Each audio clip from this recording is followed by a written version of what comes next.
It continued to be a strong force against invaders of Africa for a good while. Even after the Romans took it over, it was a strong force against invading Arabized Muslims for a long time, as Dr. Chancellor Williams points out in The Destruction of Black Civilization. Now, I'm running a little ahead of myself here. Well, Constantine then becomes converted, and he says this. He says, I want all of you bishops of these various churches to meet with me at the Council of Nicaea, which is now in Turkey, in the year 325 of the Common Era.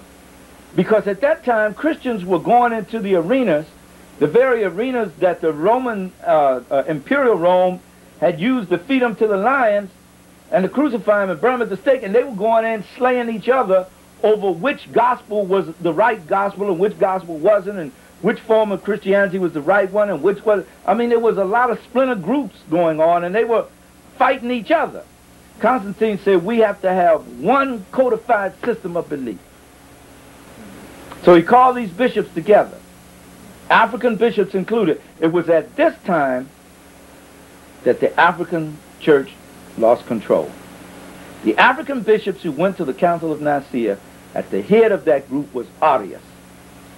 And at the Council of Nicaea, the European bishops, 310 of them, said, we are going to, this is what we're going to believe, and this is what we believe, that Jesus was born of a woman without the aid of a man. Now that was not even imagined before this time. That he is not only the Son of God, but he is one and the same essence with God, therefore is God. He did not have a wife and children, which was utterly, utterly insane. Because every record, every other gospel said that he had wife and children. Some said he may have had 2 wives. Because you have 4 gospels in the New Testament now, but you had at least 70 in circulation at that time. Gospel meaning good news, and was another term for biography on the life of Jesus, is what it was. Now, they took the 4 gospels they could best edit and bend to the system of belief and doctrines they wanted Christianity, Eurocentric, let me be very clear on that, Christianity to adapt. Arius and the African bishops from Carthage and from Alexandria and from Ethiopia, they stood and said, no, this is not true, what you're saying. And the European bishops said it's true if we want it to be true, and we have the army of Constantine to back it up. And if you don't agree with it, get out. So they ran Arius and the Africans out of the council. They had to go up in the mountains to find refuge, to keep from being killed. And they led their struggle from there, which somehow spread up into Germany. Arianism went all the way up into Germany somehow. And was a constant struggle with European Christianity. It was then that the Roman Church took over, and that the power began to be transferred from Imperial Rome to Papal Rome. Still, Palestine is of no significance. This thing they call the Holy Land is still of no significance. It's concentrated, the church was concentrated in Africa, now it's being concentrated in Rome. A political movement started by an African in Palestine is now taken over, and its headquarters is in Rome. Where was the headquarters in Africa? It was in Jerusalem. Oh, and in Africa, it was in Alexandria. The church at Alexandria, and I'm trying to think of the one in Ethiopia, the oldest one there, the Coptic church, and I cannot think of the city.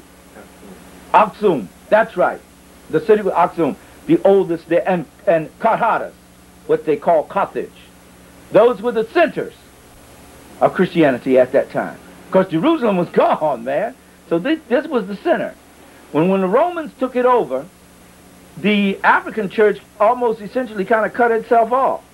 And it didn't even look to Rome anymore until they were attacked by the Arabs. That's when they asked the Romans to come help them. Now, it continues to grow in Rome, but it doesn't have the power and force in Europe it wants to, because the rest of the tribes in Europe, because at that time there was no England, there was no France, there was no Germany. It was Gauls, Britons. They were tribes. They didn't have any nations then. And they had been controlled by the Roman Empire for a long time. In fact, one of the greatest emperors who brought peace to the wild Britons for over a century was Septimius Severus. In 190, what was it, 198 CE. And he died, as a matter of fact, in Britain from the cold up there. He was an African emperor of Rome who refused to eat Roman food. He had his food imported from Africa because they had to have the spice of it. And he spoke Latin with an African accent. And he was African in culture. And went back to Kemet, into Egypt, to visit there so he could learn about his ancestors, and had the bones of Rome's worst enemy dug up and buried in a marble and gold sepulcher in the center of Rome itself, the bones of Hannibal, of Carthage. This is the audacity this black man had. But he was such a great general. He controlled the army, and whoever controlled the army in Rome at that time was the emperor. Well, he died about 211, I believe. And then now we get back to Constantine, which is 325. We come back up to that. After Constantine, several other emperors come along. The empire had fallen apart. You had the Eastern, the Byzantine Empire in the East, and you had the Western Roman Empire, which was much of nothing. It was in the year 538 CE that the Roman army, directed by the Pope of Rome now, not by the emperor, the Western Roman army directed by the Pope of Rome, finally felled the last Arian resistance in Europe. And that was when they took the power from Clovis, who was a Gaul, and that made the Roman Catholic Church the dominant power in all of Europe at that time. Now, mind you, this church, which was supposed to be walking in the shoes of the fishermen, did not come into power with prayer. The Holy Ghost didn't bring it into power. It came into power with the sword. When Constantine said to them, whatever you decide, I'm going back to 325 now. I know I keep jumping back and forth. He said, whatever you decide, that will be the doctrine of Christianity. And I will back it up with the army. So, consequently, what we believe about Christianity today was not brought about by Jesus, was not brought about by the apostles, was not brought about by God. It was brought about by the army of Constantine and perpetuated by the Roman armies in support of the Pope once he took power completely. Now, a new power came on the scene that had to be reckoned with. A new star arose in the east. A black man with frizzly hair, jet black man, as Jolie Rogers tells us, born to the Quraysh tribe in Arabia, became a prophet of a new religion called Islam. And one of the main people in Islam, as the prophet Muhammad ibn Abdullah said, whose father was al-Matalib, his grandfather, a jet black man. The third part of Islam was Bilal ibn Hazrat ibn Rahab was his name, Bilal, who was a servant at first to the Prophet Muhammad and then became an equal partner. It was Bilal who developed most of, and a lot of Muslims don't like to admit this, the theology of Islam. The theology of paradise. You get the 70 black virgins if you die in jihad. If you're brave, you go straight to paradise. You get 70 black virgins, perfumed virgins, who are all yours.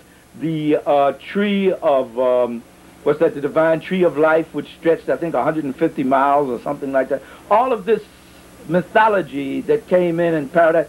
It was Bilal. Bilal brought the azan, the calling of the azan, the call to prayer and all that. Now, there is some question as to whether the Prophet Muhammad was illiterate.